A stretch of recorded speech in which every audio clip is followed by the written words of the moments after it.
चलिए हम लोग धातु और अधातु पर चर्चा करेंगे, ठीक ना। पहचान करेंगे कौन धातु है कौन अधातु है, ठीक ना। तो फिर आगे हम लोग बढ़ेंगे किधर क्या क्या है।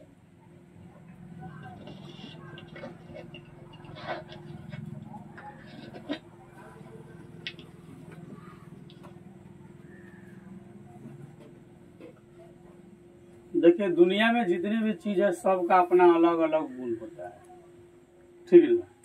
जितनी भी चीज है सबका अपना अलग पहचान है। जैसे चीनी मीठा लगता है, नहीं, चीनी मीठा लगता है और मिर्च तीता लगता है, जबकि दोनों जमीन से ही उत्पादन होता है। दोनों का पैदावार कहाँ से होता है? जमीन से ही होता है, लेकिन सबका गुण अलग अलग है कि नहीं। समाज में लोग देख लीजिए, सभी लोग आदमी है, सभी के दो हाथ पैर है।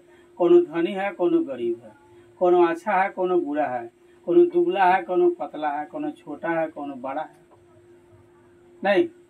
तो सबका गुण अलग अलग होता है, ठीक है। तो प्रत्येक तत्व गुणों का एक निश्चित समूह दिखाता है हमको, यह अच्छा का, यह खराब का, यह बड़ियार का, यह कमजोर का। फिर भी तत्वों के गुण में विभिन्नता के साथ साथ समानता भी पाई जाती है। कुछ का गुण एक दूसरे से मिलता जुलता भी है। तत्वों को उनके गुण में समानता और भिन्नता पर निर्भर करने वाले अनेक तरीका को हम लोग जब एक साथ लेते हैं तो उसको एक वर्गीकरण करते हैं, अलग अलग पार्ट्स में बांटते हैं। सर्वाधिक उपयोगी वर्गीकरण में से एक तत्व को हम धातु और अधातु के रूप में वर्गीकरण करते हैं। अब तक जानकारी जो है कि 114 तत्वों में 24 तत्व अधातु और शेष तत्व धातु के रूप में वर्गीकृत किए जाते हैं। अभी तक यानी कि कितने तत्व की जानकारी हो गई है वर्तमान तक जो है,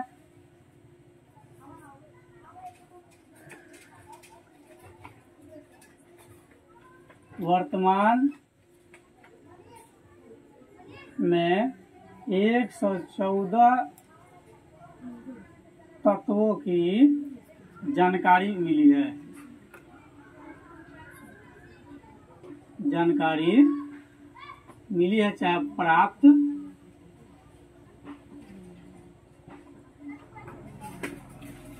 हो चुकी है, ठीक है। इसमें से 24 तत्व क्या है?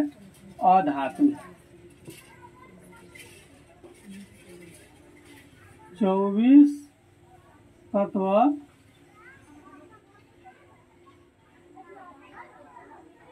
अधातु है, नहीं, और शेष तत्व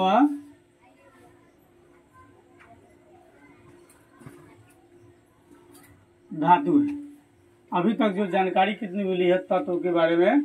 114 तत्वों की जानकारी जो है मिली है, जिसमें से 24 जो है क्या है?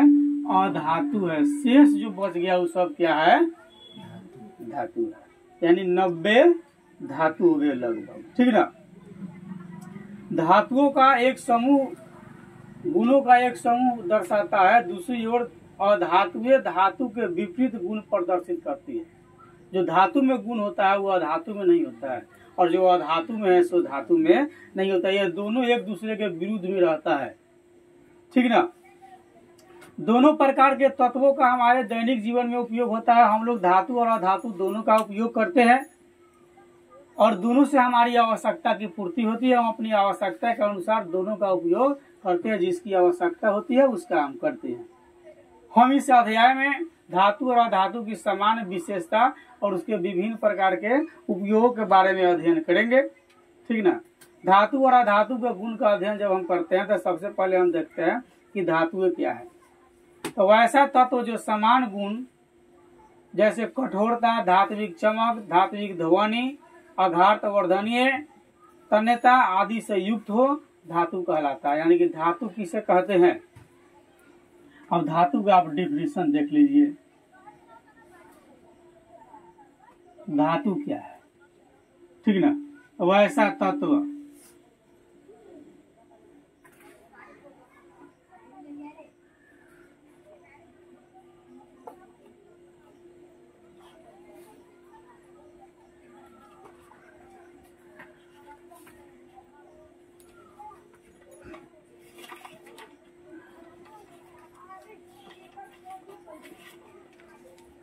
छोड़िए इसको, चलिए। वैसा तत्व जो कठोर हो।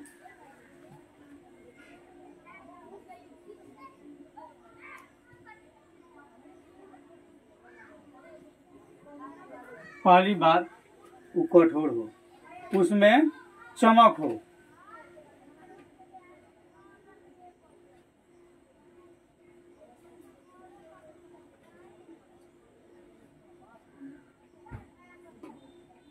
चमक हो यानी इसमें एक विशेष प्रकार की चमक होती है। तो चमक हो जिससे ध्वनि उत्पन्न किया जा सकता है और जिससे ध्वनि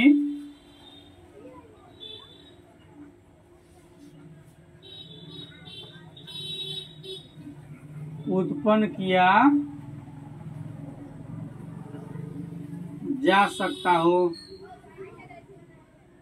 ठीक है। उसके बाद में वह आघात वर्धनीय हो तथा आघात वर्धनीय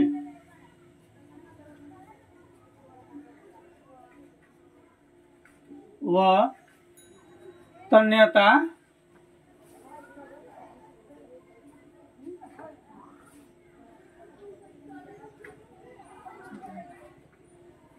तन्यता हो। ठीक ना।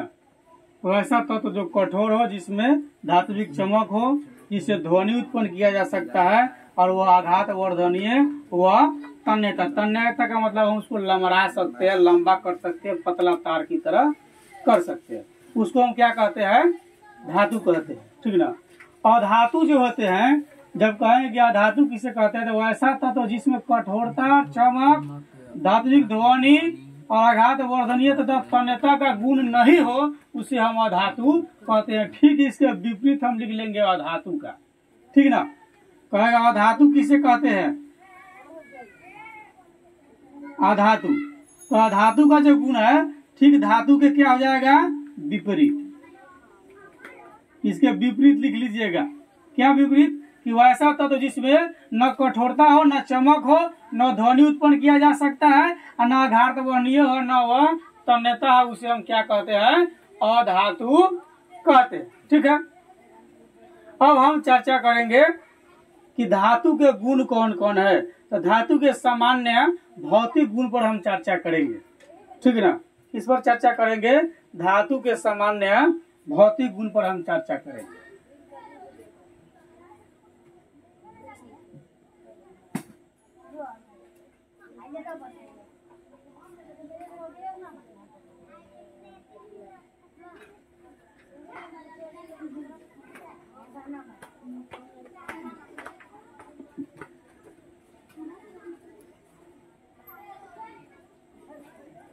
ठीक ना।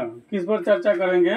धातु के सामान्य भौतिक गुण पर हम चर्चा करेंगे। ठीक है। तो धातु के सामान्य भौतिक गुण जो है निम्न प्रकार है।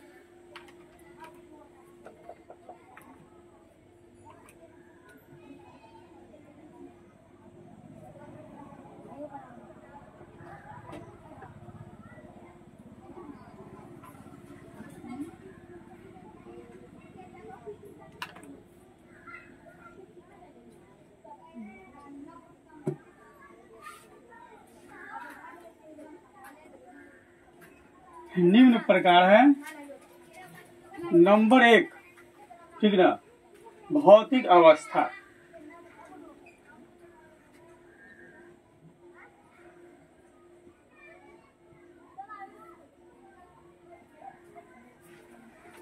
नंबर 1 क्या होता है? भौतिक अवस्था होता है। ठीक ना। तो धातुएं साधारण ताप पर समांतर ठोस होती है। भौतिक अवस्था में क्या होगा? यानी कि फिजिकल स्टेट। इसको क्या क्या कहते हैं हम अंग्रेजी में? फिजिकल स्टेट कहते हैं। धातुएं साधारण ताप पर सामान्य ठोस होती है किंतु पारा धातु होते हुए भी साधारण ताप पर द्रव रहता है। ठीक ना। अब आपसे पूछेगा बताइए कौन ऐसा तत्व है जो साधारण ताप पर भी द्रव के रूप में रहता है? तो पारा। पारा समझते हैं? जो थर्मामीटर में रहता है, जो थर्मामीटर में रहता है उसको कहते हैं पारा। वह सामान्य ताप पर भी क्या है, द्रव अवस्था में रहता है। इसके अलावा सामान्य धातु जो है समान ताप पर ठोस अवस्था में रहता है। ठीक ना, ठोस मतलब बजर, देहाती भोजपुरी भाषा में ओकरा के बजर कहल जाला। ठीक ना, तो साधारणतः जो है धातु क्या है कि सामान्य ताप पर क्या रहेगा, ठोस अवस्था में रहता है। केवल पारा जो है सामान्य ताप पर द्रव अवस्था में रहता है। इस चीज को कन्फर्म रखिए कि कौन ऐसा पदार्थ है जो सामान्य ताप पर द्रव अवस्था में रहता है। तो केवल पारा जो है कि सामान्य ताप पर द्रव अवस्था में रहता है। ठीक है, दूसरी बात है कठोरता। ठीक ना, दूसरी बात है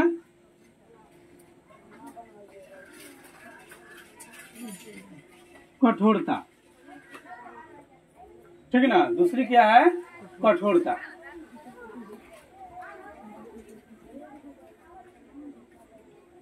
इसको हार्डनेस,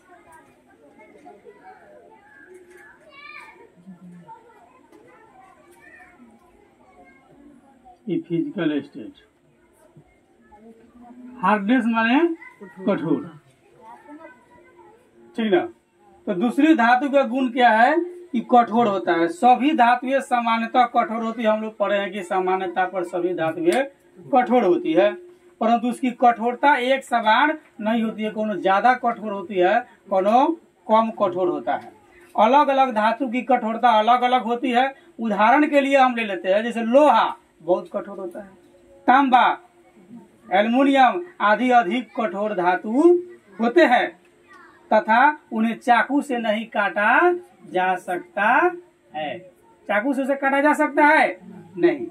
ठीक है, इसके विपरीत सोडियम, पोटेशियम और मैग्नीशियम को चाकू या कैंची से आसानी से काटा जा सकता है। आपसे क्वेश्चन पूछेगा, बताइए कौन ऐसा धातु है जिसे चाकू से आसानी से काटा जा सकता है। तो कथी कथी कहिएगा, सोडियम, पोटेशियम, मैग्नीशियम। ठीक ना, कौन ऐसा धातु जिसे चाकू से काटा जा सकता है, सोडियम नहीं, पोटेशियम और मैग्नीशियम।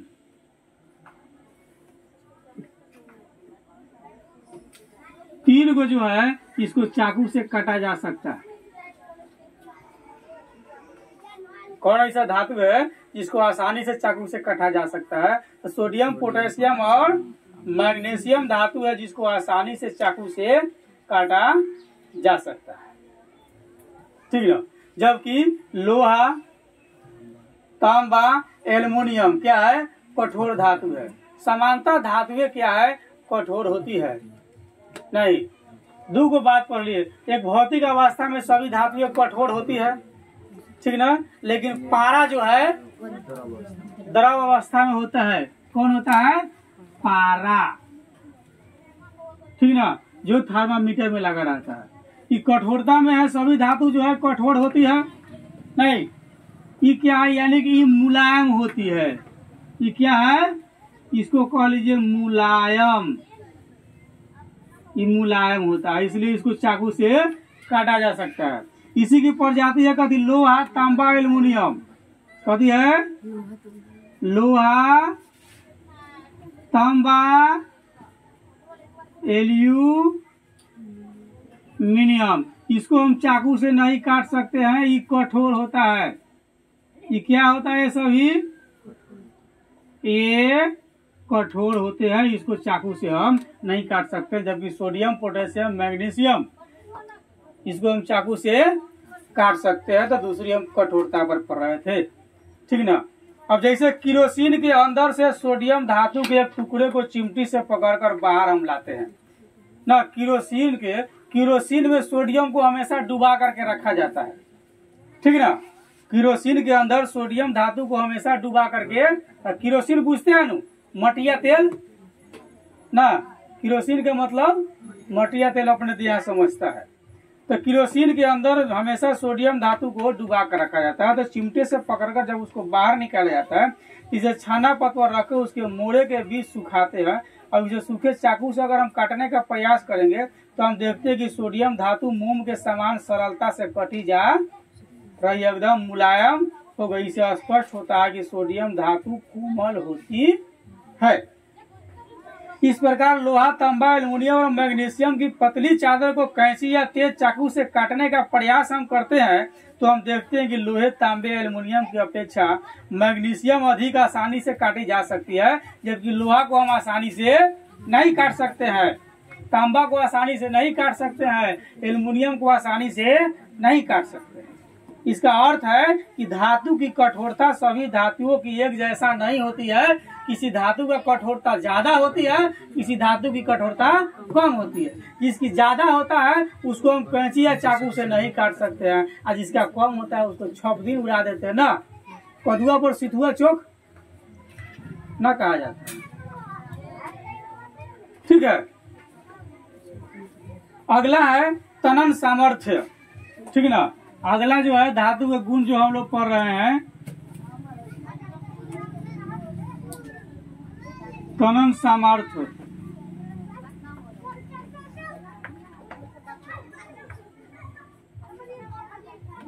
यानी ताना जा सकता। टेंसिल स्ट्रेंथ, धातुएं काफी सबल होने के कारण अत्यधिक भारी बोझ वहन कर सकती है, अर्थात उनकी तनन सामर्थ्य अधिक होता है। धातु की कुछ सीमा तक बिना तोड़े हुए खींचा जा सकता है, यह इनके तनन सामर्थ्य की माप होती है। कुछ धातुएं जैसे टंगस्टन का तनन सामर्थ्य बहुत अधिक होता है, बहुत ज्यादा वो लंबा हो सकता है। ठीक है, चौथा है आघात वर्धनीयता। ठीक ना, चौथा क्या होता है धातु के समान गुण,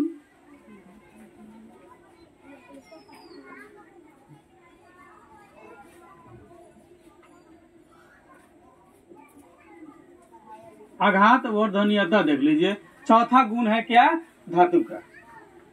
ठीक ना, तो आघात वर्धनीयता मतलब अधिकांश धातुएं आघात वर्धेय होती है। इसको हम निम्न प्रकार से देख सकते हैं कि कैसे आघात वर्धनीय होता है।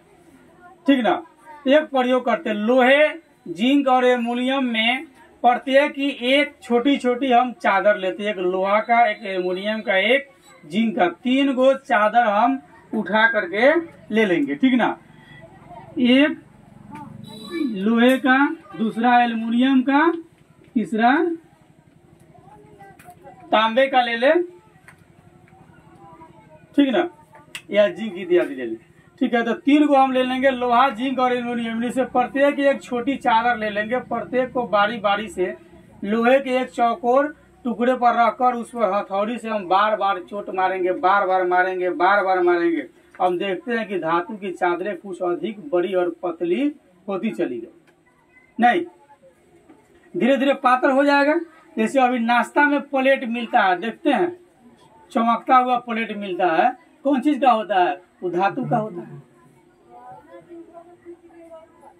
तो धातु जो है जितना हम मारेंगे हथौड़ा से वह पतला होता जाएगा, पतला होता जाएगा, पतला होता जाएगा। इस प्रयोग से हम क्या करते हैं, स्पष्ट हो जा रहा है कि धातु को हथौड़ा से पीट कर उसकी पतली चादर या पन्नी, फोइल बनाई जा सकती है।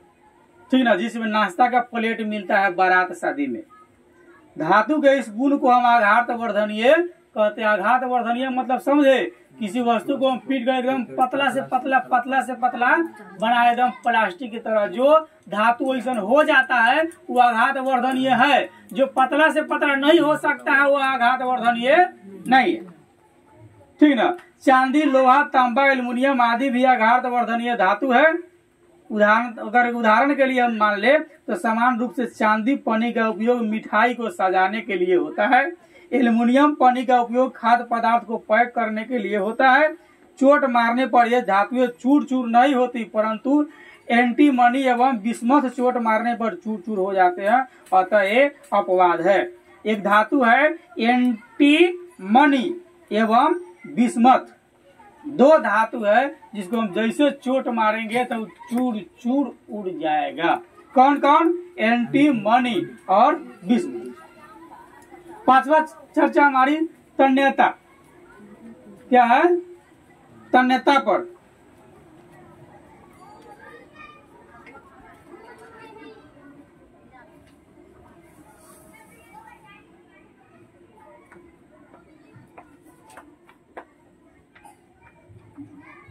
डक्टिलिटी, ठीक ना, तन्य होती है कि नहीं।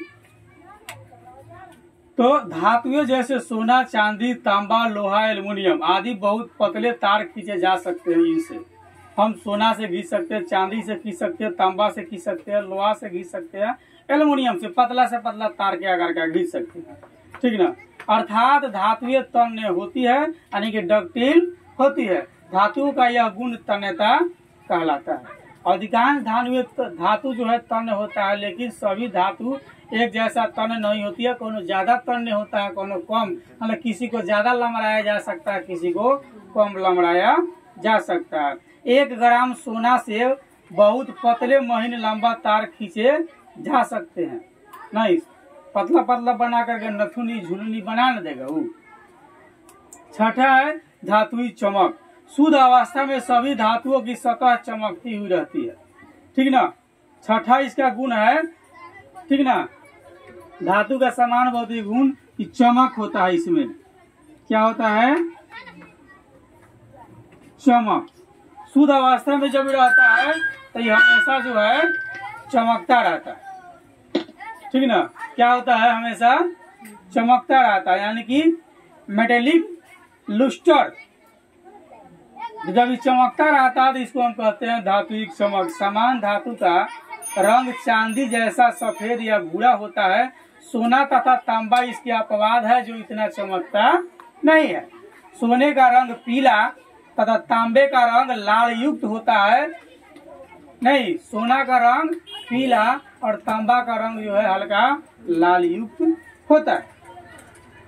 शुद्ध लोहा, मैग्नीशियम, तांबा, एल्युमिनियम, सोना और चांदी के कुछ टुकड़ा को हम एक साथ लेते हैं, जमा करते हैं, और उन्हें हम जब ध्यान से देखते हैं तो उसके बाद उन्हें हम रेगमाल यानी सैंड पेपर से रगड़ने के पश्चात जब उसको रगड़ते हैं तो हम देखते हैं कि रगड़ने के पूर्व धातुओं की सतह जो है मलिन दिखाई पड़ती है, परंतु रेगमाल से रगड़ने के बाद उसकी सतह चमकीली हो जाती है। जब हम किसी भी धातु को रगड़ते हैं तो क्या हो जाता है, वो चमकीली हो जाता है। इस प्रकार हम कह सकते हैं कि धातुओं में एक विशेष प्रकार की चमक होती है, जिसे धातुई चमक कहते हैं। धातुएं चमकाई भी जा सकती है। इसी चमक के कारण धातुएं आकर्षक लगती है तथा गहने और सजावट के लिए इसका उपयोग किया जाता है। नहीं, सातवां हम लोग को चर्चा करना है धात्विक ध्वनि, ठीक ना। अब क्या चर्चा करना है, सातवीं इसका गुण क्या होता है, धात्विक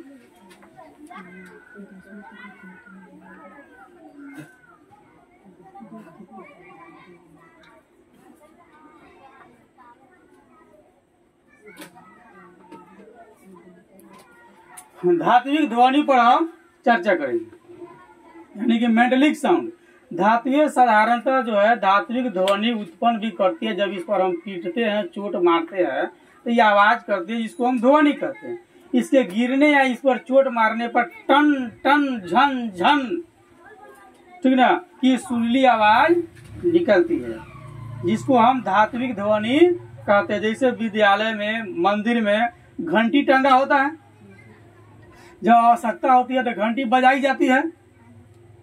नहीं, विद्यालय में भी घंटी होती है, जब उस पर चोट मारी जाती है तो आवाज होता है ना, तो क्या हो गया, धात्विक ध्वनि हो गया। अगर गलती से फर्श पर गिर जाएगा तो बहुत तेज आवाज देगा। आपका प्लेट जिसमें खाना खाते हैं, अगर पक्का का घर है, नीचे फर्श किया हुआ है, अगर ऊपर से नीचे गिरता है तो साउंड करेगा कि नहीं, बजेगा कि नहीं बजेगा। अगर बजता है तो धात्विक ध्वनि है, यानी कि धातु से ध्वनि भी उत्पन्न किया जा सकता है। अतः धातुएं ध्वनिज होती है, ठीक है। सोनरस, ध्वनिज को हम सोनरस कहते हैं। सोनरस क्या कहते हैं, सोनरस। आठवां गुण है इसका विद्युत का चालन। धातु का आठवां गुण क्या है, विद्युत का चालन। तो धातु साधारणतः विद्युत का सुचालक होता है, इसे विद्युत धारा प्रवाहित की जा सकती है, ठीक ना। विद्युत का चालन आठवां गुण है।